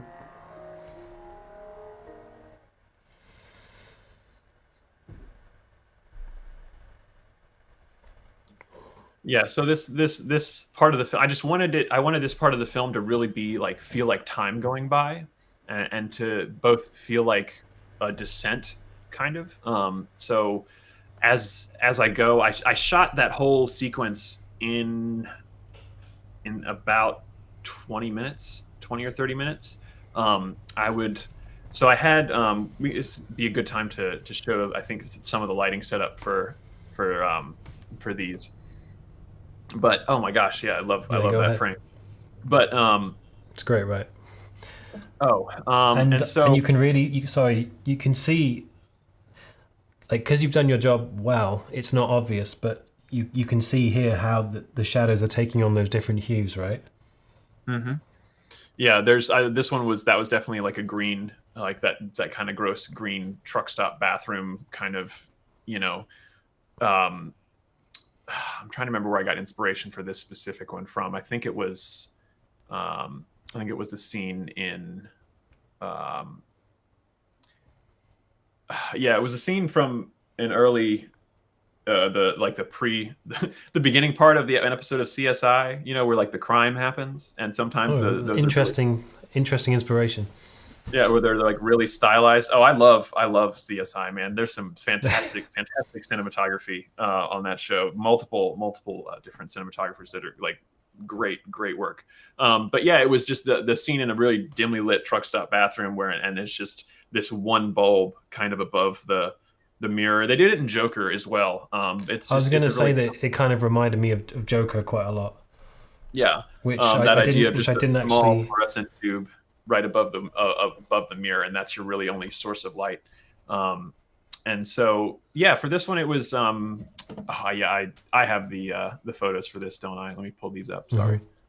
Totally forgot we were doing that. That's all good. Got it right here. Yeah, and just kind of going on Joker as well, because I thought the film was okay, but I thought the kind of the cinematography and the lighting and everything was absolutely on point. Yeah, amazing. Oh, yeah. And they kind of did that, didn't they? They pushed kind of those bluish greens into the shadows quite a lot, quite heavily, especially in that bathroom scene where he's kind of doing the stylized dance, right? Oh, absolutely. Yeah. I mean, Lawrence Sher is an amazing DP. Definitely check out his Instagram if you can. But all right, and I've got the photos. Yeah, here they are. So we'll share the screen again. I can do it. I remember how I did it. Right there. Cool. All right. So it says I'm sharing now. Give me a second. Okay. There you go. Oh, nice. Okay, cool. And I can fix the aspect there. Sorry about that. No worries. All right, we'll do that. I'll get through those. Okay, so this was essentially the basic kind of setup for the over the shoulder, looking into the mirror there. I have a 6-foot quasar crossfade tube, and that's kind of my hair light and backlight situation. There really is no motivation for it, but watch your favorite TV show or film. There's lights on the characters or who knows where they're coming from, but your brain just accepts it a lot of the times because it helps pull the character off the wall. And I was also trying to make the smaller space feel a little bit bigger, and so by giving myself that cut to help separate me from the maroon wall behind me, that was helpful. And then in the bathtub is my Nova. So that was pointed just straight up at the ceiling. You can see it hitting the ceiling here in this shot. And And so for all the dark stuff later, I hung this blackout material over the shower curtain so that the light from the Nova was just going into the ceiling. And that's how I was controlling what color I was putting into the shadows, because my key light a lot of the times was so bright.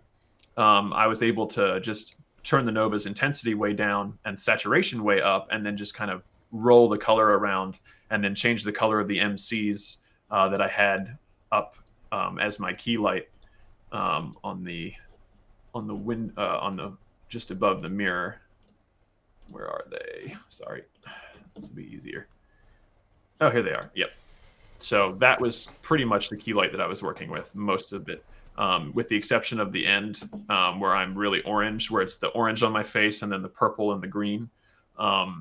That was, this frame right here. Yeah, you got it. This was, I replaced the center bulb in the bathroom fixture with one of these quasars, these spot, the 2000 Kelvin spot quasar bulbs that I got that are really high CRI. So I knew I'd have really good color quality out of them. But because they're so spotty, I knew my character could kind of go in and out of the light kind of as needed to keep my eyes kind of dark. I already have deep set eyes as it is. So top lighting kind of in front of me helped sell that where my character was emotionally at that point. And then I hadn't really used the green and the purple, the green blue and the purple combination in any of the chaos cuts. And I kind of wanted those quite a little bit lower saturation, because at that point, the characters, it had kind of settled down and the acceptance kind of thing had come in. So at that point, there wasn't any sheen left to the world. You know what I mean? The color had almost kind of been drained out of the world a little bit, which is why those colors in the background there at the end are much less saturated. And then another fun little trick here I'll show you is if you see in the beginning shot where it's still bright, if you could scrub to that opening of me in the mirror where it's bright. Yeah. So it looks like just a towel rack on the wall there behind me, but that's actually the end of my slider. And so to disguise it, in order to get the shot that I needed, I just hung a towel over the end of my slider. And then in frame, it totally plays as just like something sticking out of the wall. Love that trick. Yeah, and then outside the door, I had two MCs blasting into the wall, so that because the camera was seeing the wall out the door in the reflection. So yeah, so I was able to use those MCs to control exactly what the colors were out the door, and then I had the Nova to be able to control what colors I was punching into the shadows. And when you were using those MCs as that kind of blue door light, were you kind of selling that as like a motivational thing, or was it just a stylistic choice? That was a stylistic choice. I was essentially trying to emulate like a really blue, like overhead fixture in that ante room. Like there's some kind of bright white light source in there that's things are nice and it was a very almost like a cloudy blue sky kind of day. It's a very happy color to me. Like it just seems it's a very like, oh, that's nice. And you're setting the audience up for the chaos that's to come, right? Exactly. So you're lulling them into that full sense of security that this is the light airy kind of, we've got some nice sky blue and everything's all right with the world, and then you hit them with kind of the quick cuts of the intense color and kind of. Were you using haze in there as well? I saw. Yes, I was. I was using quite a bit of haze in that tiny. Do you want to talk quickly about why you might use haze and the way that light reflects with haze? Yes. So haze is specifically a smaller particle than fog. So if I was going to fog this room, you would have trouble seeing, the rear. You'd have trouble seeing the door back there and the windows. because you'd be looking through all of the fog. But whereas haze is more spread out, and it if you are exposing the light correctly, and if you're shooting at certain light levels, haze will actually act as a fill light. So you can, if you haze the room up enough, and you're using a little bit brighter light source, that haze will actually reflect a lot of that light and fill it, back into parts of the room. But you can also use haze to lower contrast. If you use a little bit more haze with a little bit lower light levels, you can use the haze in the air to help lift how black the blacks are. And so it's great if you don't have, say, like a black pro mist filter or like a soft effects filter, and you still want that kind of like period ethereal kind of feeling. You can still accomplish that with you can still have that like kind of lifted, subtle, hazy look. It's just going to take a lot more work to maintain that haze level in the space consistently. And that's probably the hardest thing to do when you're working with haze, is to keep a consistent level. But that's why the professional hazers cost so much, because they're constantly spitting out a specific amount of haze, and they're able to keep it consistent. But you get a somebody with a piece of coroplast to waft it around and really take their time, and it'll look really good. I was the wafting. I was in charge of all wafting on the horror music video. I think we used about a half gallon of haze fluid on that horror music video. And I wonder if you could just talk specifically about this next shot, because it almost looks like you've pumped way more haze in. It's like a really saturated green shot. I don't know if it was more haze, or it was just the fact you were using more light levels. Gotcha. Yeah, no, that was absolutely that was just more haze. That was an earlier take, because what I would do is I would haze up the room, and then I would waft it and try to let it settle, and then I would open the bathroom door and close it like once, and then waft again, and then I would do like 6 or 8 takes right in a row as the haze level would slowly kind of dissipate. And so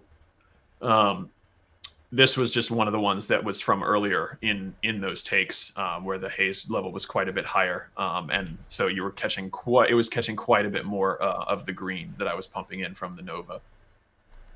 Yeah, so we're just going to carry on discussing pushing light into shadows for a little bit more, but we're kind of winding down. So if you have any more questions for David about lighting, then just drop them in the comments below, and he'll answer them before we finish. Just to summarize, we've talked about commercial, corporate look. We've also talked about using color contrast, and we're currently talking about using kind of color in the shadows. So if you have any questions about anything to do with lighting, David's worked on a wide variety of projects, from kind of, like I said, corporate to music videos to short films, and everything in between. So drop your comments below.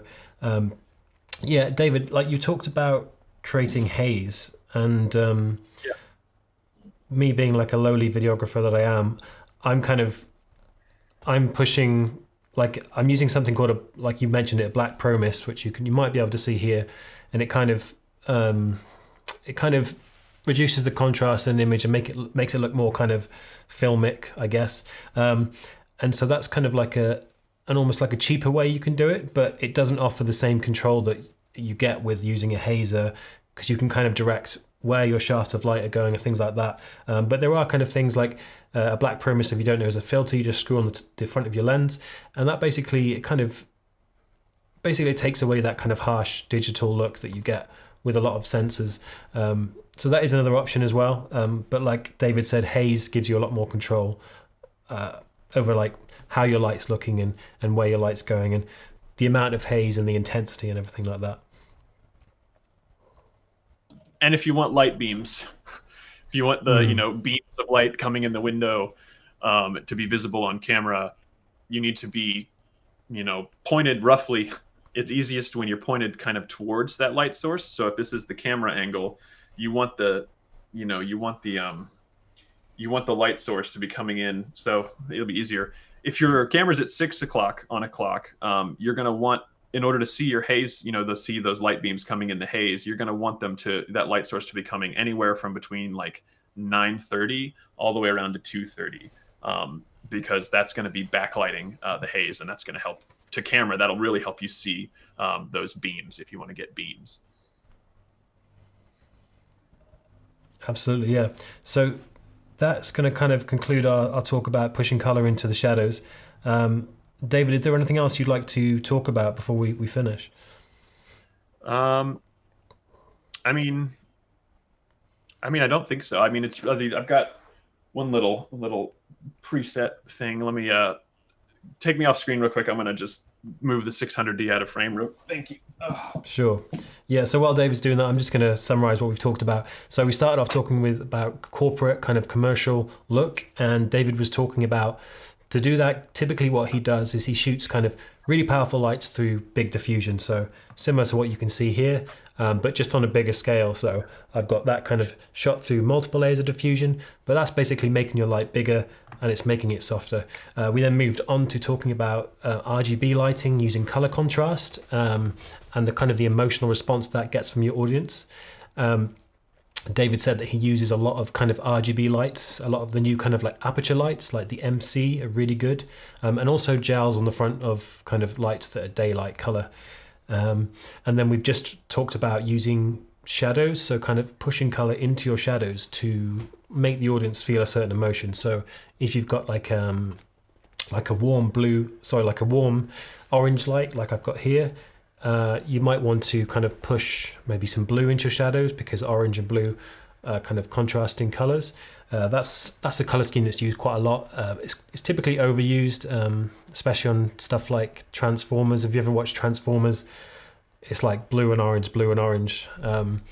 But yeah, there's lots of other different kind of color contrast things that you can use. You can see kind of David's used a number of different looks here to achieve that. And yeah, David, you got your setup ready? Yeah. I mean, I didn't really talk about my lighting too much, because I mean, so behind me, you've got, the light from outside coming in onto the couch there. Everyone's hopefully can see that. And then I've got, my two MCs as my fill light, and then the Aputure, or the 600D Pro, I just moved over and pointed at the ceiling and threw a blue-green gel on. And just by changing a little bit of color in three of my lights, you can change the oh goodness gracious, can you change it? Really get a different mood. You can get a different mood going with your scene just by tweaking colors just slightly. And now I'm going to kick the 600D on. Yep. And wow, that's a bright light. Yeah, it is so bright. I bet that's so like 2% as well, right? Yeah, it's at 4%. But yeah, so I mean, we'll go back here and try this again. Yeah, so go back to the my regular setup, and then because that's actually my Aputure Nova around the corner there, shooting light onto the couch. I'm motivated off of the window. I used a color meter and I matched the window light, and I plugged in the XY values into the Nova, and as you can see to camera, the colors match perfectly. So it truly just feels like that light is coming in there. But like I said, then you can change it and make it feel more like late, sunlight, or a little bit more stylized look with your fill light and everything. Yeah, it's a matter of taking the tools that you have and messing with them. And I love the question earlier about shooting into different colored fabrics to add light. I'll shoot a light into a black solid just to be able to add a little bit of touch of color into shadows sometimes. It sounds like crazy and it sounds unintuitive, but it works. And especially if you're using a very saturated color, another cheat that I did that something similar on is with in a hotel. We were shooting a scene, and I needed some green nasty in the shadows, and they had an old LCD television with the very matte screen, without they didn't have the that very reflective kind of glass screen, and so I took a 120D with a bunch of layers of green and blue, and I shot it into the television screen, and that provided just enough, color bounce back in to just touch the shadows, but not affect any other parts of the light, keying their faces or their fill. Yeah, and I guess it goes back to, if you're doing your job right, obviously if you're going for more stylized look that you want the audience to notice you've lit it in a certain way, and it's different. So something like Neon Demon that you mentioned before has some really obvious kind of saturated colors, and the audience can see, okay, this is a stylized effect. But if you're kind of going for motivated light, which is light that looks like it's coming from a source and that isn't from a light, if you've done your job right, then the audience shouldn't even notice that. So like you said, with your light in the background, if you've done your job right, the audience didn't, like, I didn't notice that light on your couch was actually coming from a separate light source, because it's motivated by the light coming through your window. Similarly, like I've got a few lights here, so I've got there's a light off here that's casting this on my face, but again, if I've done my job right, then you're thinking it's coming from this lamp, right? So it's all about finding light that looks like it's motivated from a source that the viewer can see in the screen, right? Yeah, no, absolutely. And if you're wanting to really start to step up your cinematography and your lighting, and get to the point where you can really start dealing with, not just, oh, I'm going to put the key light here. It's like, well, what's the character feeling in this moment, and how can I light to reflect that, while still respecting, while still respecting the practicals in the scene. But then again, do you need to do that, or do you not, because of the emotional part of, where you are in the story. There's, like I said, you can break the rules, but if it helps the story. But I mean, the main thing is, yeah, you're definitely gonna notice a difference in your work when you start to light your characters based off of motivating those sources off of what you're seeing in the scene. And I guess going back to one of our original talking points, lighting with intention, and not kind of, I'm definitely guilty of this as kind of like a videographer strapped for time. A lot of the time I go in and I'm like, okay, I just need to get exposure on someone's face. If we can bring a little bit of nice backlight, then great, but I'm in a hurry. But the things that I'm learning from you and others to do with lighting is really kind of considering mood as part of your tool set, right? Because if you can, even if you're doing commercial corporate videography, if you can bring in that little extra something special to your lighting, it's really going to make your work stand out. Like, okay, you're shooting someone talking about a finance report, but like, what emotion are they feeling? What emotion do you want the audience to feel? You've got someone they have like a talking head. They're talking about, they're so pleased that the customers are enjoying their company's service. Okay, so it's just that, but what do you like? What emotion should the audience be feeling watching that, and how can your lighting supplement that, right? So it's not just kind of short films and narrative pieces. You can also bring the same concepts over to kind of commercial and corporate stuff. No, absolutely, and I mean, the way that we perceive and receive visual, people talking to us is similar. So if you can put a little bit more in ahead of time and know what the person's going to talk about, even just thinking about how am I going to light it because of the fact that this person is going to talk about X, Y, or Z, is going to adding the tiniest little sprinkling of intentionality will definitely start to elevate your work. So if I can summarize everything we've talked about, I think what we're saying to people is be intentional with your lighting, consider mood, and use some of the tools you've discussed. And just in general, if you can kind of give some advice to somebody who's looking to take their lighting to the next level, they know how to light a person, they know how to make sure the image is exposed properly. What would your advice be as to like the next step for them to take? What should they be focusing on? Should they be buying certain things? Should they be focusing on education? Start taking more reference photos. Everyone has their cell phone in their pocket most of the time. So when if you really want to start taking your light to the next level, if you see something in like daily life that you like, or that like makes you feel a certain way, or like, oh, that's a cool color contrast or something, take a picture of it and have a folder, in your phone that's just called reference stills.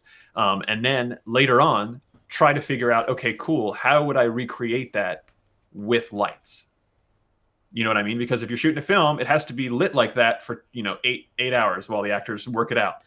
So you can't always do it on location on outside. When the light is perfect. We have to make the light perfect all the time.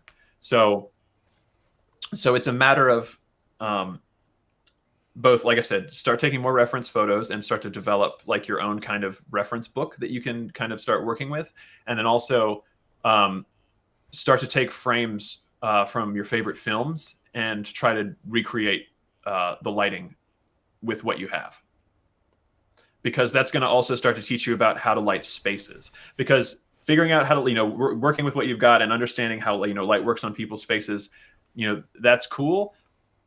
That's only this much of the frame. So like start to think about how you light spaces and how you light objects as well. There's some great a great way to like really dig into that topic would be to start looking into like architectural photography, and look at some spaces, especially in like a reference I would probably say would be the most recent season of Westworld, and a lot of the stuff that they shot in Singapore. Like it's so stark, and the way that they use the architecture and how the spaces are lit and how that reflects what the characters in the world are going through. Like it's just, yeah. So that would be what I would recommend, is start taking more reference photos, try to figure out how you can duplicate those feelings of the reference photos with lights, and then also start to practice and play around with lighting the spaces around the characters in different ways.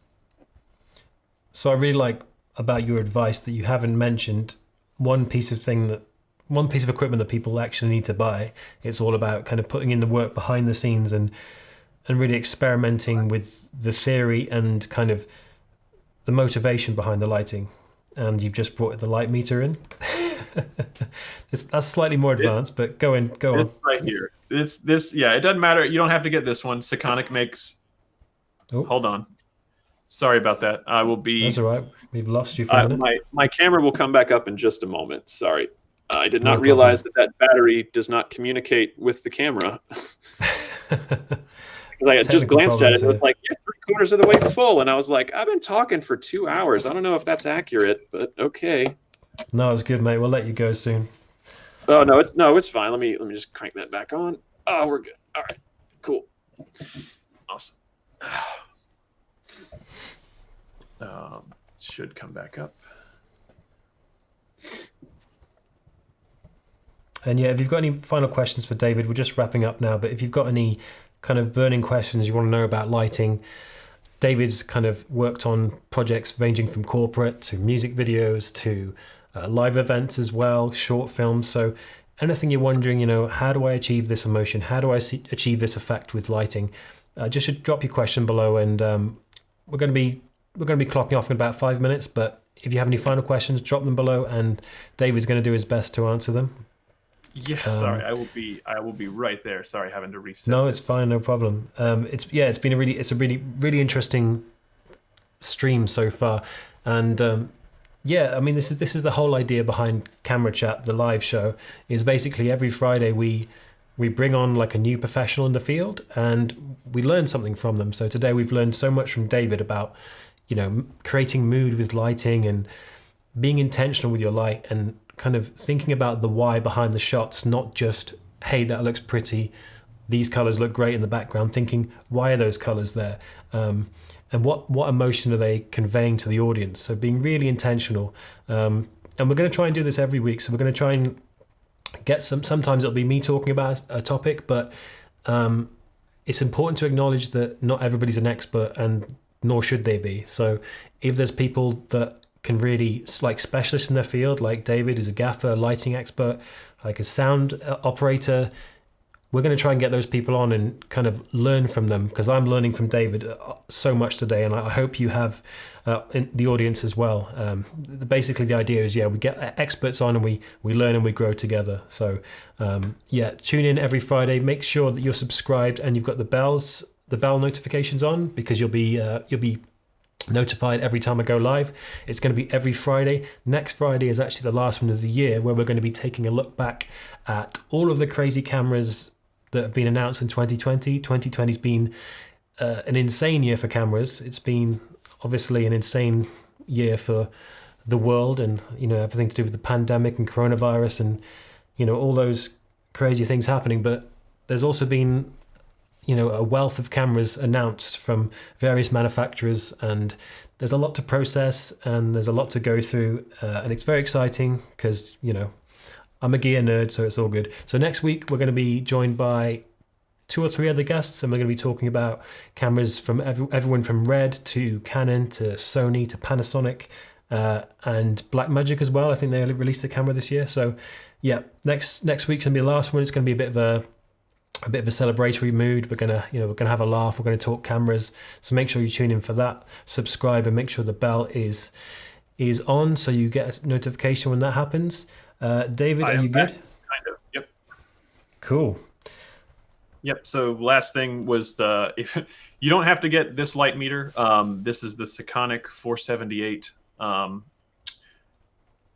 They make plenty of other ones that I think I saw one they had just put on sale on Black Friday was under $200. You can also find them used because a lot of people upgrade to newer ones or to spot meters as they go from being Gaffer to DP, because this is going to teach you to start seeing light the way that a camera sees light, a camera sensor sees light, because our eyes can, we can parse the difference in shadows. We can see HDR. We can see multiple levels of light that our brain then compresses them all to being able to be seen and perceived.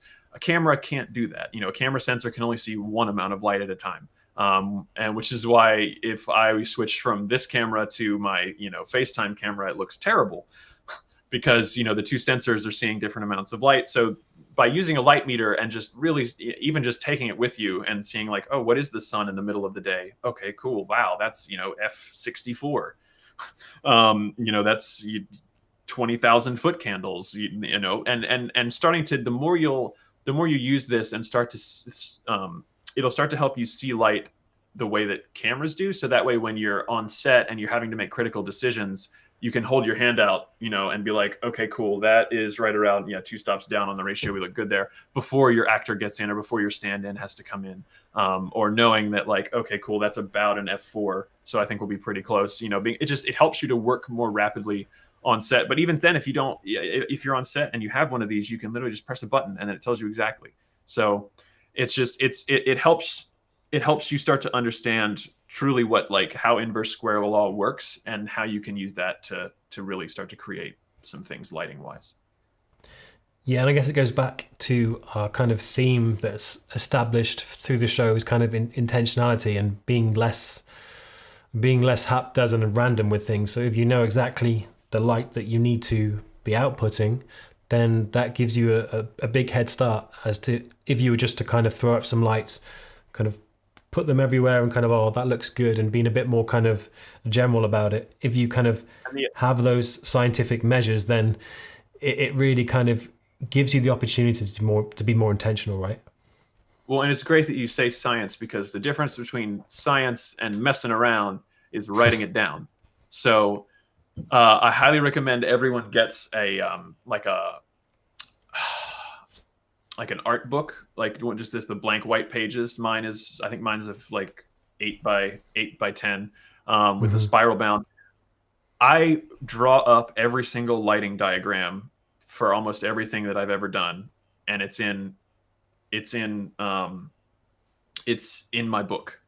You know what I mean? I can go back and I could show you my drawings in the book from each of the things we've discussed today, from each of those setups, because I make a point to, when I have downtime, at lunch, on the set, or like as soon as we strike, while I'm sitting in my car, like, or I'm making, and because usually I'm drawing the lighting plans ahead of time.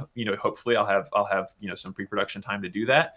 And so I'll be updating it or tweaking it, because usually on the day you make a few tweaks here or there, and things aren't quite exactly the same as what your original plan is. So it's just a matter of, and that way you have a reference. So if you have to go back and shoot it again or shoot reshoots, you have a reference written down. And that's the other thing, is not only am I writing down, or am I drawing the picture of which light fixture is in each one, I'm writing down what my light meter measurements are for each one as well. So, I'm like, I'll draw, Aputure 600d in a 5-foot octabank, and it's at f4. I'm not going to say at what percentage the light is at, because whatever, I need it at an f4 on Talon's face, and then that way I know it'll match. So you do that, and then you start to after a while you'll have this collection of looks that you can just go to, and people will be like, hey, I want it to look like this. And you're like, well, I made it look like that, and this is how I set it up. So you're already starting to think ahead before, so that way you're not worrying about how you're going to light it, because you know how you're going to light it. You can just be focusing with the director on the minutia and how you're going to tweak it to really make it special and different. Absolutely. Well, David, it's been an absolute pleasure having you on today. You've given us over 2 hours of your time. I've got so much out of it. I feel like I've learned so much just listening to you speak. And yeah, thanks so much for joining us. And yeah, have a great day, and take care. Yeah, and thank you so much everybody, look, definitely want to do this again. Yeah, absolutely. We'll have to maybe do a whole show on the 600D when you've had more chance to kind of play around with it, because it looks like a really exciting light to have. So yeah, and thank you everybody for watching. Thank you for your comments, and take care. The world's crazy at the moment, but keep learning, keep growing, and I'll catch you in the next one. Take care. Bye.